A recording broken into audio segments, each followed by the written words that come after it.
Әңгіме ТВ арнасына қош келдіңіздер.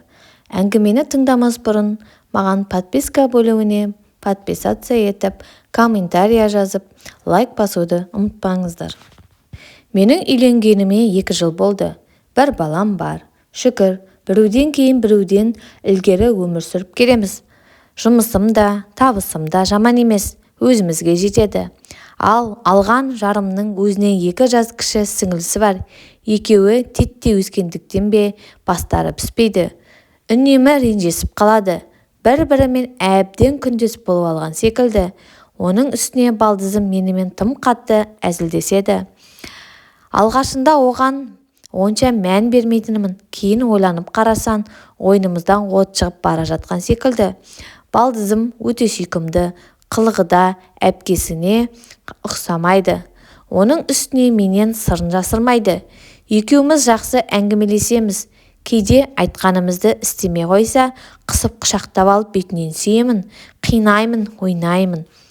Сен қыз қашан байға тиесің деп құйрығынан бір ұрып, мойнынан сүйіп аламын. Ол менің осы жаман әдетімді жақсы көре ме әйтеуір, құшақтаған сайын одан әрмен әзілдесіп кетеді. Құдды мен құшақтаса екен деп тұратын секілді. Бір күні менің 28-ге толған күнімде екеуміз азық-түлік алу үшін базарға бардық. Көліктің ішінде отырғанда жезде туған күніңмен деп ерінен сүйіп алды. Мен мән бермегендей болып, оның артын әзілге айналдырып жібердім. Алайда сол қылығышы ойыннан кетпей қойды. Тіпті кешкісін оған тілек айтуға сөз берілген кезде ішімдікке масайған балдызым, жезде, мен сені қатты жақсы көремін. Сендей жігітпен танысқаныма қуаныштымын. Тіпті сені әпкемнен қызғанамын деді.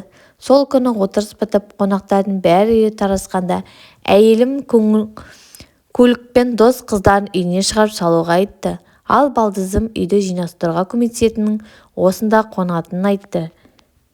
Үйде екеуміз ғана қалдық. Ол ыдыс табақтарды жинап жүр. Мен де масаңпын. Әлгі көліктің ішінде ерімнен сүйген қылығы есімнен кетпей қойды. Бір кезде диван үстінде жатсам, қасыма келіп шашымнан сипалап, құлағымнан иіскеп бастады. Мен де мас болғандықтан өз-өзімді ұстай алмай, ернімнен сүйіп құшақтап аймалай бастадым. Екеуміз арыға барған жоқпыз. Ол да тым шектен шығып бара жатқанын түсінді ме, бірден бетін бұрып, ұялып бөлмеден шығып кетті. Мен де үнсіз қалдым. Өз бөлмеме кіріп жатып қалдым. Сосын әпкесі келіп, екеуі таң атқанша үй жинады. Ертесіне балдызым таңғы шайын ішпестен үйіне кетіп қалды. Осыдан бастап мен балдызыма деген көзқарасым өзгеріп кетті. Оны балдызым емес, жүретін қызым секілді көретін болдым. Оған деген махаббатым оянғандай күй кештім.